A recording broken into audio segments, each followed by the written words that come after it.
Dünya чемпионларының қаршылығы. Полонияда dünya чемпионатында ғалебе қазанған Украина яшылық жима тақымының футболчылары ватанға қайтты. Борисполь авалиманында оларының сой-соплар ве мұхлислері қаршылады.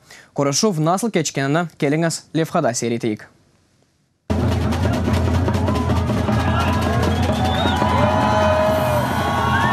Хайырлавлар тебессюм вехуванч. Борисполь авалиманында dünya чемпионларына Украина яшылық жима футбол тақымыны қаршылайлар. Спортчыларының сой-соплары, достлары ве мұхлислері милли байрақлары ве чечеклерінен келген.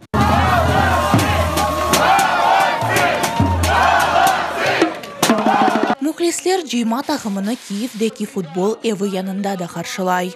Они стали победителями. Олар dünya чемпионлары oldu ve bu bizni pek quvandыра.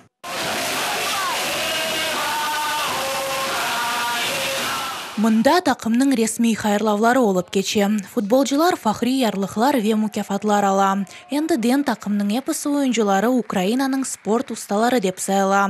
Мундиаль галиплерінден бірі Кирилл Дрышлюк.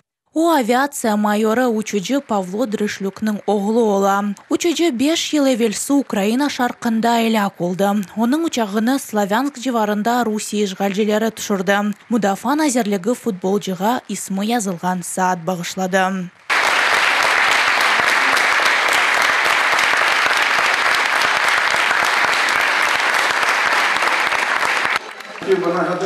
Бабан Украина қарамыны олғаныны қатырламақ істейм. Сенді жима тақымының тәркибінде ғалебе қазанып спорт қарамыны олдым. Кириллның білдіргеніне көре қиын даққаларда ве ғалебе заманларында қайғырса да, қуанса да, одайма бабасыны қатырлай ве онен ғұрурланам. Я каждый день молюсь. Мен әркүн дуа етіп бабама мана ярдым етсін деп мұраджат етем. Әлбетті бұл ғалебемні Құрантама ве бұтын Украинаға бағышлайым. Тақымның етекчісі Александр Петраковның қайдеткеніне көре идманларының çalışмалары ойынчыларының истидаты ве Украин мұхлислерінің дестегі сайысында тақым ғалебе қазанды.